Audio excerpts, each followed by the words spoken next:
22 bin əhalisi var. Bu 22 bin əhalinin adından sizden xahiş ederim. Size müracaat ederim, bize kömək edin. İnsanlar çok əziyyət çəkir. Bu əziyyəti insanlara çəkdirirlər. Elə bil ki, suyunu çəkdirirlər.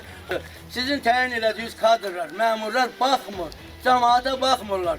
Həmin cəmaatdır ki, Cənab Prezident, sizin səsinizə səs verdilər. Hamısı gülə-gülə cəbhəyə getdi. Bir balaca kəndin 4 şəhidi var. Bir balaca kəndin 4 şəhidi var. Şəhid verən torpaq hər şeyə haqqı, hüququ var ki, hər şeydən istifadə eləsin. Dövlətimizin imkanı var. Şəhid ailəsi bildirir ki, Cənab Prezident Salih Məmmədov bizi aldatdı. Sabirabad rayon Narlıq kənd sakinləri Prezident İlham Əliyev cənablarına müraciət edir. Kənd sakinlərini təqdim edirik, qarşı tərəfi dinləməyə hazırıq. Mən Əliyev Haqverdi, Sabirabad rayon Narlıq kənd sakini, Şəhid Qoşqar Əliyevin qardaşı, Yeni Azərbaycan Partiyasının üzvü və xalqın, millətin, dövlətin sevən bir vətəndaş kimi bu günləri Prezidentimizə müraciət edirəm.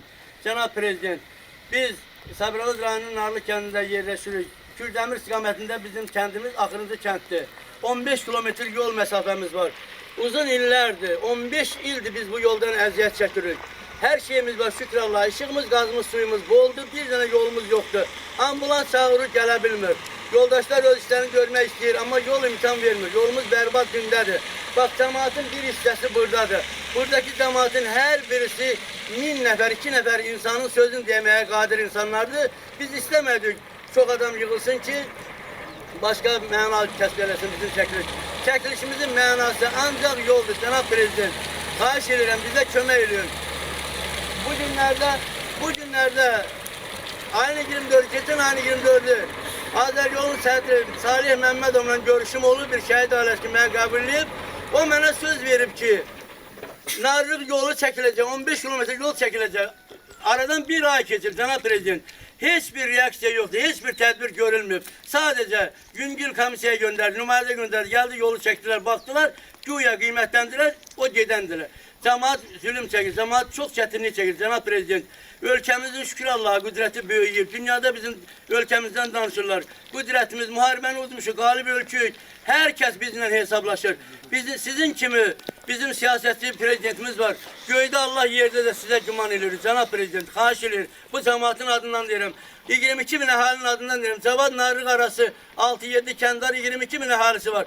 Bu 22 bin əhalinin adından sizdən xahiş edirəm. Sizə müraciət edirəm, bizə kömək edin. İnsanlar çox əziyyət çəkir. Bu əziyyəti insanlara çəkdirirlər. Elə bil ki, suyunu çəkdirirlər. 15 il bundan qabaq bu yol. Bax, yolu göstərə də bilərlər. Çəkiliş edirlər, xahiş edirlər. Yolu göstərə də bilərlər.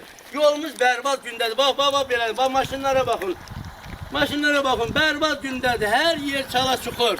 Hər yer çala çuxur.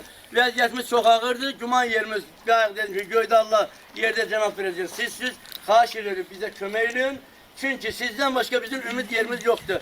Sizin təyin elədiyiniz kadrlar, məmurlar baxmır. Cəmaata baxmırlar. Həmin cəmaatdır ki, Cənab Prezident, sizin səsinizə səs verdilər. Hamısı gülə-gülə cəbhəyə getdi. Bir balaca kəndin 4 şəhidi var.